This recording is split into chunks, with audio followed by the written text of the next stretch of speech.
Week-end en approche égale opportunité sur Unibet. 100 € remboursés sur votre premier pari grâce au lien en description. Conditions pour jouer en bas de l'écran.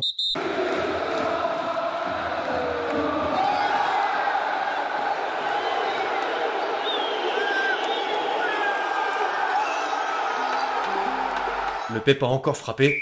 L'équipe, j'espère que vous allez bien aujourd'hui.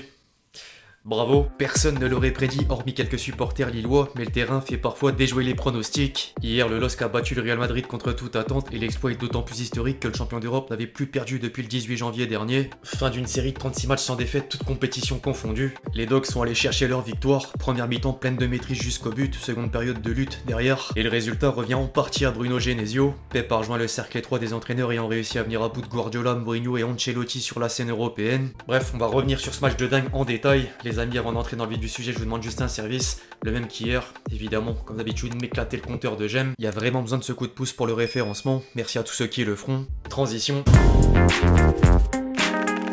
Lille est sans surprise au centre de l'attention au sein de la presse du jour. Le LOSC s'est offert le Real Madrid grâce à un penalty de Jonathan David et la région contemple l'événement sans détour. La Voix du Nord titre que le roi est tombé par-dessus un cliché de la communion entre joueurs et supporters lillois à l'issue du match. Nord éclair a autant de plaisir devant l'exploit historique des Dogs, mais tenait à mettre en valeur la performance de Lucas Chevalier dans le texte. En parallèle, l'équipe fait dans le jeu de mots pour retourner le surnom des Galactiques en Galachti. Du côté de l'Espagne, par contre, le réveil était plus que difficile. Les quotidiens madrilènes sont déçus du Real Madrid, mais la déception est décuplée suite aux mauvais résultats des autres clubs espagnols. Marca divise la page en 3, Girona et l'Atlético au même combat, jusqu'à parler de nuit noire. Schéma similaire chez les confrères catalans. Mundo Deportivo a placé un titre sur chaque défaite et évoque un effondrement blanc pour la fin de série d'invincibilité des hommes d'Ancelotti. La Ligue 1 devrait vite arrêter de s'appeler Farmers League à l'étranger. Mardi soir, Donnarumma pénalisait le PSG par 2 erreurs. 24 heures plus tard, le LOSC a fait tomber le Real Madrid sans prendre de but et peut remercier Lucas Chevalier. Le gardien tricolore sera parvenu à répondre présent dans tous les aspects du jeu. Les sorties loin de la cage et les arrêts sur la ligne, dont une double parade héroïque sur Bellingham dans le dernier quart d'heure. Il aurait mérité la distinction d'homme du match, mais l'UEFA l'a attribué à Zegrova. Le Kosovar s'est vite démarqué sur le plan offensif en première mi-temps. Le centre vers Jonathan David a 2 doigts de devenir décisif, avant de multiplier les retours défensifs en seconde période pour aider les siens devant les attaques madrilènes. Il avait d'ailleurs un message pour les supporters lillois, trophée en main. Hi everyone, this is a historical day for us. I'm very proud of the team and I'm very happy with the win. I want to thank everybody, all supporters for big support. Much love to everybody. Ensuite, impossible d'ignorer la prestation de Thiago Santos. Le Portugais n'a cessé de faire les efforts dans les tâches défensives comme offensives et voit en plus un but après le sauvetage sur la ligne d'une tête de Valverde à la 85e minute. J'aurais pu citer d'autres noms. La victoire est à mettre sur une réussite collective, mais certains éléments lillois ont quand même tiré leur épingle du jeu, à l'image de Boadi, Benjamin André ou encore Jonathan David pour avoir transformé le penalty victorieux. Obligé de le revoir en images.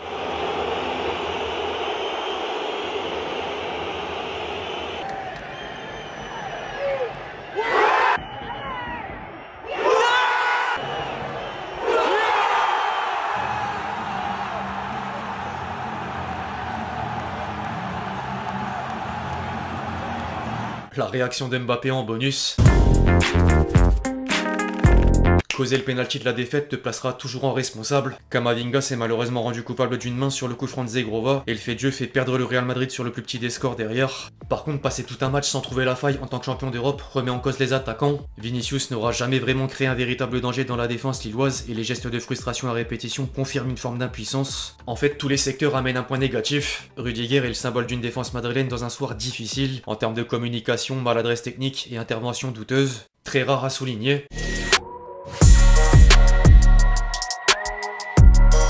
Ancelotti était assez inquiet pour le Real Madrid en conférence de presse. Il est clair que nous devons nous améliorer, c'est compliqué, c'est difficile d'évaluer le match, tout s'est mal passé, il faut pas tout jeter, il faut garder la tête froide. Le sentiment est que nous avons du mal à générer, à créer, la possession a été lente, avec peu d'idées. Aujourd'hui, il est évident que les choses n'ont pas fonctionné. Nous avons des attaquants qui ont besoin que nous jouions plus verticalement. On peut perdre parce que c'est un sport, mais aujourd'hui nous n'avons pas donné de bonnes sensations.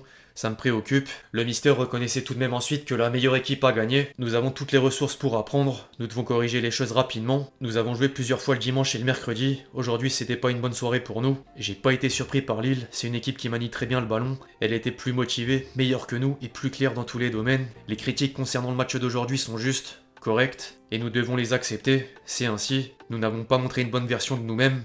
c'est une piqûre de rappel. En parallèle, Jonathan David introduisait la joie des Lillois. Le coach a beaucoup parlé de croire en l'exploit. On y a tous cru, on a mis les ingrédients et respecté le plan de jeu. Sur le penalty, j'essaye de me concentrer, de me calmer pour bien frapper le ballon. Je réalise pas encore, c'est une soirée inoubliable. Ça va rester dans nos mémoires pendant très longtemps. Au contraire de Luis Enrique, Genesio a accepté de parler tactique au micro de Canal+. On s'est beaucoup servi du match contre l'Atlético le week-end dernier. On savait que c'était une équipe qui aimait passer par l'intérieur du jeu, donc on a mis beaucoup d'intensité dans ce secteur, puis pressé sur certaines phases. Les phases arrêtées, les balles hautes. Le scénario a parfaitement fonctionné parce qu'on marque juste avant la mi-temps. Ça nous permet d'avoir 15 minutes pour bien récupérer. Après, ça a été très dur lors des 25-30 dernières minutes. Ils ont mis beaucoup d'impact, de pression. Lucas a fait les arrêts qu'il fallait. On a eu la réussite. Je pense qu'on a été récompensé par tous les efforts qu'on a fait. Par contre, hors de question pour Pep de prendre la victoire à titre personnel. Le plus important, c'est ce qu'a fait l'équipe. On met en place des choses, mais il faut l'adhésion des joueurs. Pour faire ce genre d'exploit face à ces équipes, il faut tout bien faire. Un gardien qui fait des arrêts quand il faut, un attaquant capable de marquer. En première mi-temps, on a posé beaucoup de problèmes à cette équipe du Real. On a été solide, solidaire. C'est une grande soirée pour tout le monde. En parlant de grande soirée pour tout le monde, les supporters lillois garderont cet exploit historique en tête encore longtemps. Pierre Mauroy aura d'ailleurs brillé de mille feux. Avant le coup d'envoi, en cours de match dans le rôle de 12e homme, les sifflets envers Mbappé en prime, jusqu'à la fête, aux côtés des joueurs comme en dehors du stade.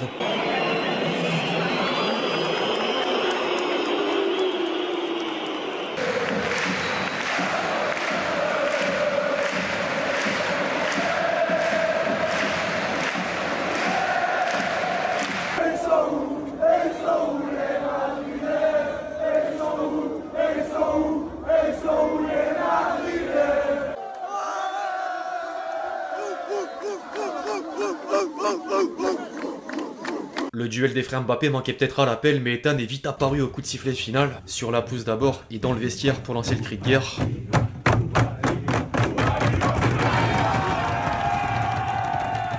Un mot tout de même concernant Boadi, fêter un anniversaire le jour d'une première titularisation en Ligue des Champions et d'une victoire face au Real Madrid, vraiment dur d'espérer mieux, qui plus est à 17 ans.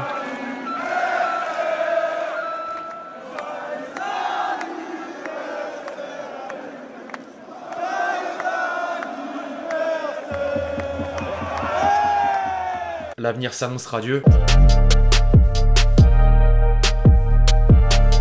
Enfin, pour finir, tradition oblige, le petit détour sur X, anciennement Twitter. Mettre un but grâce à la VAR face au Real, c'est comme aller au favelas et mettre une claque au gérant. Belle comparaison. Un mur, la même chose. Lucas Chevalier infranchissable. J'ai pas l'intention de vous expliquer ma tactique parce que je l'ai pas comprise. Genesio en mode Luis Enrique au micro de Canal+. Partir au Real Madrid pour se faire taper par son petit frère à Lille. Cruel pour le Kicks. La performance de Mbappé ce soir. Une image vaut 1000 mots. Out of context Ligue 1. Ethan 1. Kylian 0. Ils nous ont vanné pour une défaite à 10 contre 11 à Monaco pour poser un caca pareil contre Lille. MDR. La réponse des supporters barcelonais. Les galactiques. Les asthmatiques. Jeu de mots 10 sur 10. Le Real est invaincu depuis un an. Lille. Un dernier pour la route. Si on gagne ce soir, n'arrivera jamais. Je verse mon salaire de septembre à une asso. Plus je me tatoue un truc en rapport avec le LOSC, plus je me teins les cheveux en rouge. Le pari d'un supporter lillois qui tourne mal. Y a plus qu'à. Bref, l'équipe, c'est à peu près tout ce qu'il y avait à dire sur cette victoire historique de Lille devant le Real Madrid. J'espère vraiment que la vidéo vous a plu. Je compte sur vous si c'est le cas pour lâcher votre meilleur j'aime. Comme d'habitude, n'hésitez pas à réagir dans les commentaires sur tous les éléments qu'on a pu aborder aujourd'hui. Puis d'ici là, on se retrouve très vite sur la chaîne pour de nouvelles vidéos. C'était Lexti. Ciao, ciao.